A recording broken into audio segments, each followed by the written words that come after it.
कथित चिक्की घोटाळ्यावरून पुन्हा एकदा मुंडे विरुद्ध मुंडे असा संघर्ष पाहायला मिळाला। अंगणवाडीतील लहान मुलांना पोषक आहार देण्यासाठी चिक्की वाटपाचं कंत्राट नव्यानं देण्यात येणार आहे।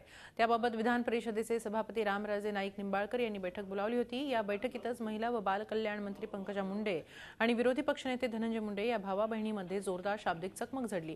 दोघांमध्ये नेमकी काय वादावादी झाली ते पाहूया। चिक्की वाटपाचं कंत्राट पात्र 64 महिला बचत गटांना देण्याची मागणी धनंजय मुंडेंनी केली। चिक्कीचा दर्जा हायजेनिक असावा, त्यात मानवी हस्तक्षेप असू नये असं पंकजा मुंडेंनी त्यावर सांगितलं। हायकोर्टाच्या निकालाचा हवालाही पंकजा मुंडेंनी त्यासाठी दिला।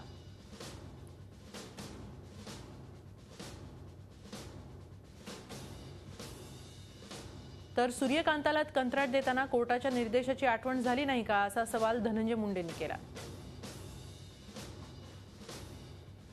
महिला व बाल कल्याण खात्याचं नाव बदला आणि हवे ते निर्णय घ्या असे धनंजय मुंडेंनी यावर सुनावलं। झी 24 तास रहा एक पाऊल पुढे।